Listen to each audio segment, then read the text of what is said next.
परत एक वादग्रस्त विधान आलं. तुम्ही म्हणले आता काय ढेकळांचे पंचनामे करायचे का? असं नाही म्हटलो मी. म्हटलं बऱ्याच अंशी जमिनीमध्ये पेरणी संपलेली आहे. फळबागांचं या ठिकाणी नुकसान झालेलं आहे आणि फळबागांचं नुकसानीसाठी पंचनामे करायला सांगितलेलं आहे.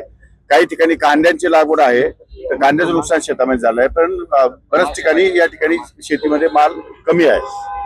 त्याप्रमाणे जेवढं नुकसान झालंय तेवढे पंचनामे करायला सांगितले, त्यांनी भरपाई देणार होता. पण त्याच्यात तुमचं वाक्य असं होतं की हे सगळं तुम्ही उचलून घरी नेलंय, इथं काय आता काय ढेकळाचे पंचनामे करायचे? काही ठिकाणी आता जर नांगरट जर काही शेतकऱ्याचं नांगरणी करणं काम आहे त्यांचं, शेतीची मशागत करण्यासाठी नांगरणी करावीच लागते.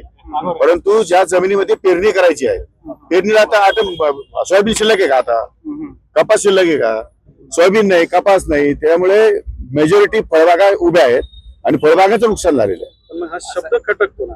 अजून तुम्ही त्याचा अर्थ वेगळा घ्याल, मी काय करू? काय ढेकळाचे पंचनामे का? हा शब्द अरे पण चुकीचा आहे. ज्या ठिकाणी जमिनीवर काहीच नाहीये तिथं पंचनामे करून काय करणार? असा एक कांदा आहे, इतर ते आहे ना, मग सांगितलं ना मी, कांद्याचं पिकाच्या संदर्भात पंचनामे करायला सांगितले आहे, फळपिकाचे पंचनामे करायला सांगितले आहे. जिथं इथं शेतकऱ्याचं नुकसान झालं त्या शेतीच्या नुकसानीचे पंचनामे करण्याचे आदेश दिलेले आहेत. आता मराठवाड्यात किंवा इतर महाराष्ट्रामध्ये हे जो आधीचा पाऊस आलाय त्यांनी प्रचंड नुकसान झालेलं आहे. या सगळ्या पिकांचे पंचनामे करण्याचे आदेश जिल्हाधिकाऱ्यांना दिलेले आहेत आणि जे पिकांचं नुकसान होईल त्या पिकांची नुकसान भरपाई शासनामार्फत शेतकऱ्यांना मिळणार आहे. एवढ्या सगळ्या तुम्हाला हे विचारण्याचं की टेक्निकल सगळी सिस्टीम तुम्ही जे बोलत होता ते ओके होते, पण ते बोलताना तुम्ही शेवट जो केलात का ते ढेकळाचे आणि जमीन एक सारखी नाही ना बाबा, क्रॉप सुद्धा एक सारखे नाहीये. हो ना, पण शेतकऱ्यांसाठी शेतकऱ्यांचे प्रतिनिधी म्हणून तुम्ही जो शब्द वापरला तो शेतकऱ्यांना खटकणार आहे किंवा त्यांच्या जीवाला लागणार आहे. तुम्ही त्या ज्या शेतकऱ्यांकडे माल आहे त्याला जीवा लागण्याचं काही कारण नाहीये.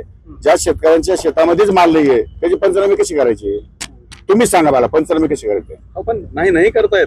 पण आता अरे पण म्हणजे जे खरं आहे ते बोलत, काय चुकीचं बोललं? शब्द चुकला इतकंच म्हणतोय. ठीक आहे, बोलला ते सत्य आहे. तुम्ही त्याचा अर्थ वेगळा काढला. अर्थ वेगळा काढला. मी तसं काही वेगळं बोललेलो नाही.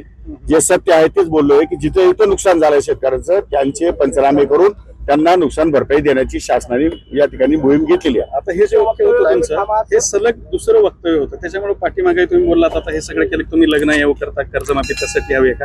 आणि हे दुसरं ते सगळं मीडियावाले झाल्यामुळे मग आणखीन असा संभ्रम नाही, असं काही नाही. शेतकरी विरोधी आहे. असं काही नाही. तुम्ही पण वेगळं लोकांपर्यंत जाऊ देऊ नका. लोकांना हेच सांगा की ज्यांचे नुकसान झालंय, ज्या कुणी शेतकऱ्यांचं नुकसान झालंय ते कोणत्याही पक्षाचे असो, कोणत्या जाती धर्माचे असो, सर्वांना पंचनामे करून त्यांना भरपाई मिळेल. तर तुम्ही तुमच्या वक्तव्यावर थांबा.